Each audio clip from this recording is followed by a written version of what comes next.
Welcome back. Thank you very much for staying with us. So Thursdays are, among others, reserved for thorough fact-checking on some of the topical and pressing matters in the country. This week on Explain and Verify with Samkele Maseko, we focus on electricity, from load shedding to load reduction to the revolt around the 200 Rand surcharge. Samkele, good evening. It's over to you.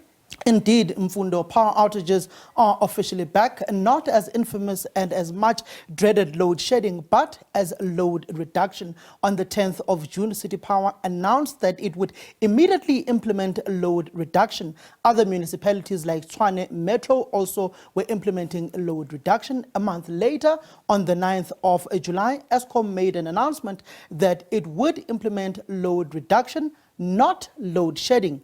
Both Eskom and municipalities cited similar reasons: distribution network overload concerns, transformers, mini substations, and power lines that cannot cope with the demand. Mfundo. Hence, you see many of the transformers in the Gauteng townships, Kagiso, Soweto, Orange Farm, Tembisa, many of them blowing up. Hence, in other areas, in parts of the country and townships, you see substations blowing up because of this overload on the distribution network of the municipalities and also Eskom, because we've got to know that there are distribution networks that belong to the various power entities within cities like City Power, and also distribution networks that belong to the power utility, which was broken up into 3 different divisions: distribution, transmission, generation. But load reduction has become all the talk. It's a buzzword right now. We've seen that Eskom has been at pains to explain or distinguish the two. They maintain it is not the same, so they aren't. Look, the answers to that specific answer lies with the experts. Let's just listen to an energy expert, Adele Nchabileng, explaining the difference between load shedding and load reduction. But it's got similar effects. Let's just listen to Adele Nchabileng. Load reduction is when sub mini stations as well as transformers are experiencing a huge load demand, which means the grid within the substation on the distribution side of it is not coping, and transformers are failing, which means they are either failing in terms of breaking down, bending up, and everything, and tripping at the same time.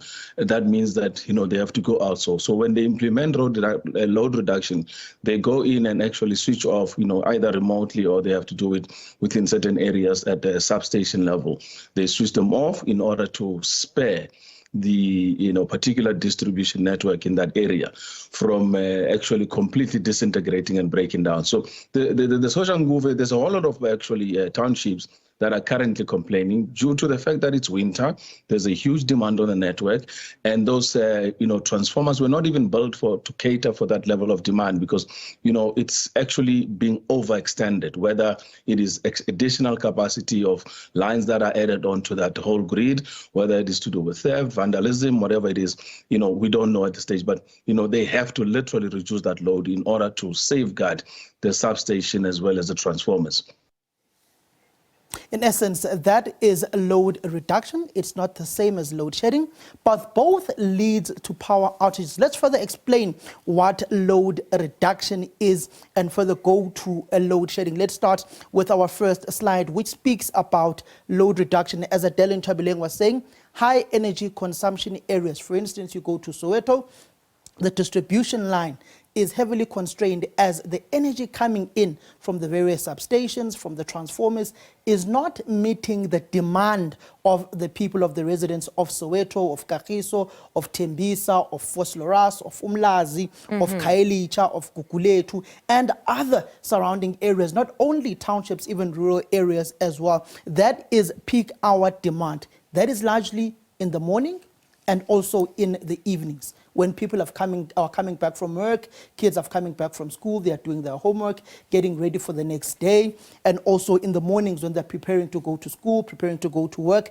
That is the high demand areas. That is essentially meaning that the distribution network is heavily constrained. And when the distribution network is heavily constrained, it ultimately gets to a point where the transformers, the demand is too high from what the transformers can handle. Yes. And that instance puts in City Power or Ekurhuleni Power or also Tshwane or any other municipality to switch off those particular transformers, because if they don't, or Eskom to switch off those particular transformers, because if they don't, they end up blowing up. Hence, you've seen the Premier of Gauteng going to various townships and bringing those needed transformers where you find in an area in Soweto, some of them have been without electricity for 2-3 years because they've had no particular transformer in that area because it had blown up.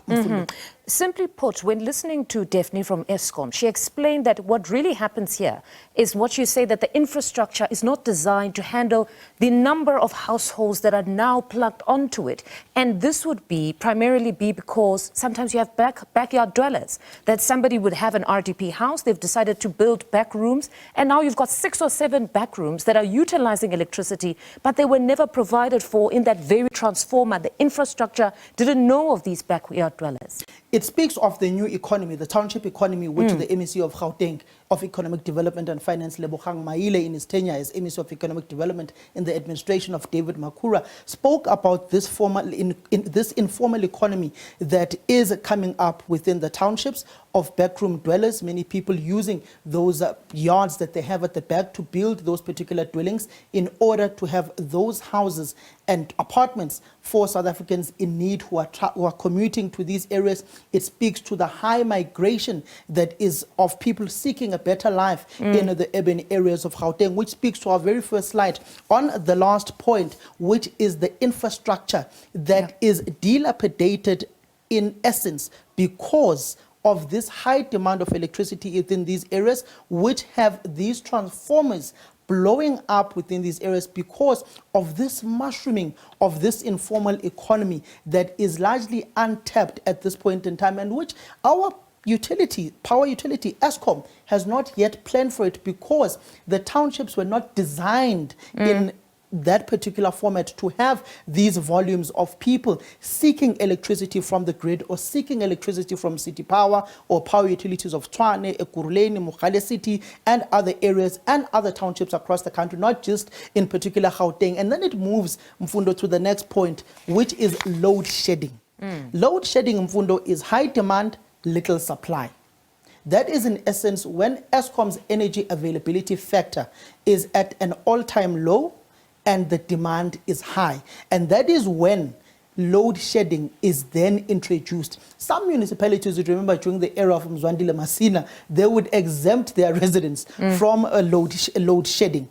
And that at times constrains the grid and also puts municipalities in trouble with the power utility Eskom. You remember during the era of the late Mpho Merane in Johannesburg, they looked at increasing the capacity of the City Power and mitigating it, trying to reduce the levels or stages of load shedding, which ended up getting the city of Johannesburg in trouble with the power utility Eskom, and also is escalated to the city of Ekurhuleni. In essence, load shedding is when you avoid a total blackout of the grid, which is some of the points that the former Minister of Public Enterprises, Pravin Gordhan, had been at pains trying to explain that the grid is constrained. You've got to avoid a total collapse of the grid. You remember back in 2019, in December, when President Ramaphosa had to cut his trip short from Egypt because of stage 6 load shedding, when that particular sabotage at South Africa's only nuclear power station at this point in time, Quebec, because we may get another one, which is about 2,500 megawatts, which the Minister of Energy and Electricity, Dr. Kgosientsho Ramokgopa, is seeking to get the much needed funding and funding models from Treasury in the coming 2 weeks in order to have that going out to procurement.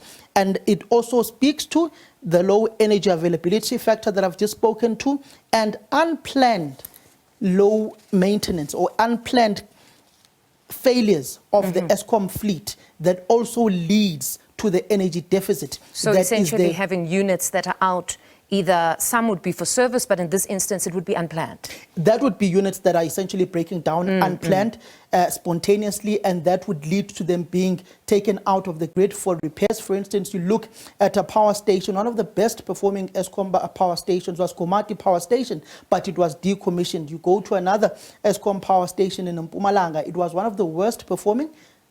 This past 2 months ago, I saw the Minister of Electricity, Dr. Jose Nzorama, going out to that particular plant to thank those workers of the power utility, saying that all 6 generating units of that particular power station had been brought back on the grid. And that essentially tells you that load shedding and load reduction are different, but Mfundo, they still have the same effect. I think it's still important, though, to zoom into the load reduction factors, because at least if we just look at that comprehensively, it would even assist and empower residents that you need to avoid such and such for us to find ourselves having uninterrupted supply of electricity. A study by the Stellenbosch University explicitly says that geysers are one of the main reasons of high electricity demand within the country. They account for as much as 32% of the household electricity consumption, 12% of the grid's operational capacity, and 40% of the household's electricity bill. So those electric geysers that many South Africans have in their homes ultimately is the reason that you've got high demand of electricity and high consumption, but also load reduction. Some of the factors: illegal connections, rapid urbanization, informal settlements, the point of geysers that I've just raised. Interestingly, the power utility Eskom has 2,111 transformers that are currently active within the country that are keeping the lights on for the various communities. And a staggering 900 transformers need to be replaced in Mfundo. That is ultimately meaning that there are 900 transformers that have broken, have blown up, that are not providing electricity to communities.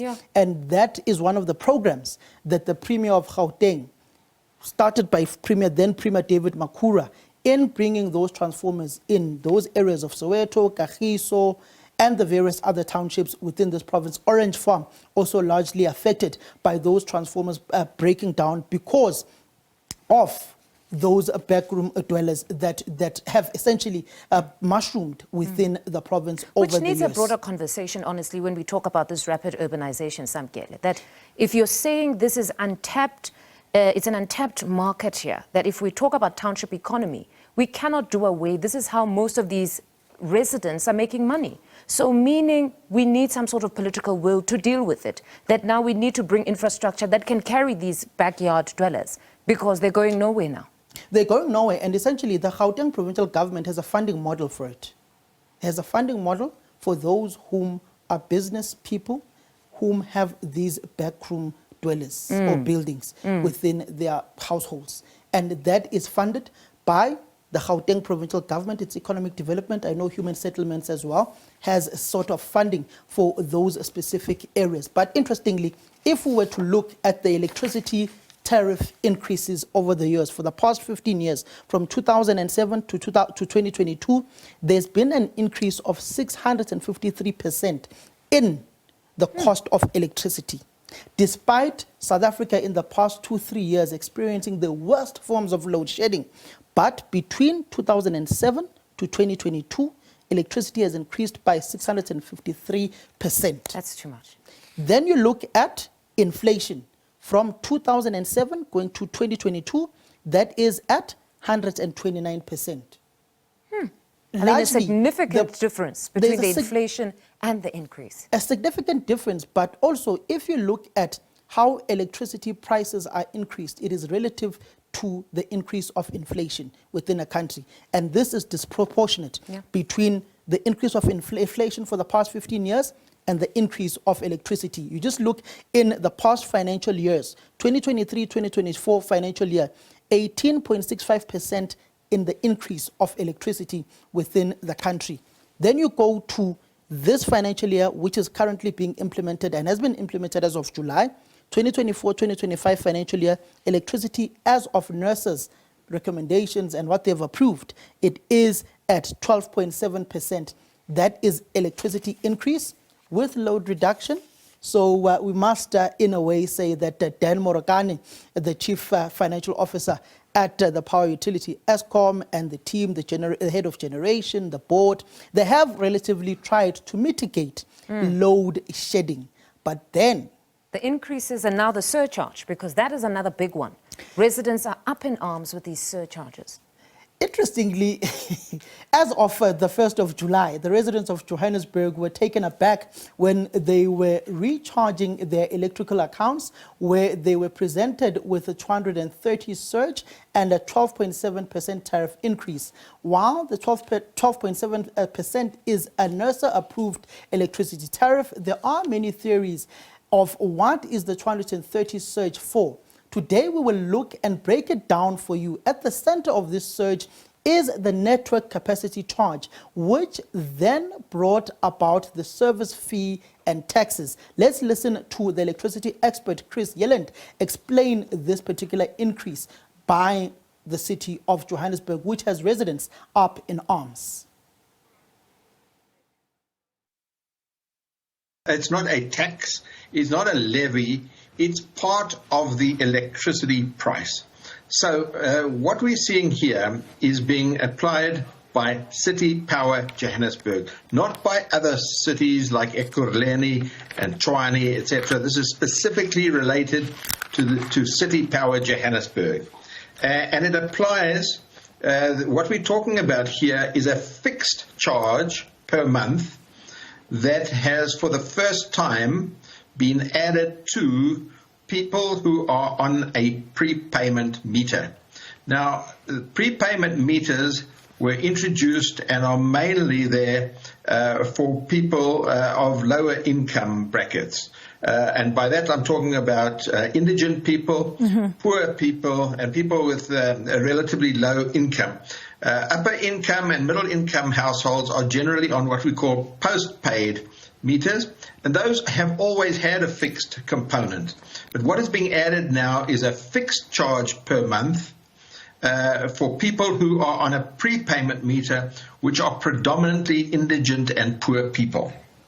And so this tariff is, this new tariff that's been applied from the 1st of July is hammering people who use relatively low amounts of electricity per month.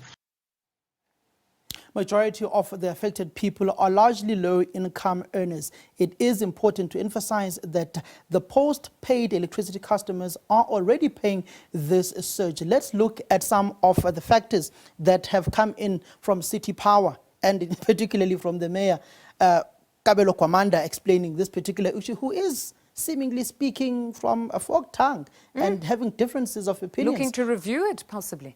I heard the MMC of Finance, Dada Morero, saying they are going to review this particular charge. He had a meeting with City Power today, trying to get to the bottom of this particular charge. You saw Bossa through its MPL and Ali Payne speaking on this particular issue, sending a plethora of questions to the Mayor of Johannesburg. And I've seen other residents do the same as well. Political analyst Lukwana Mnguni has done the same. But interestingly, this is how it's broken down.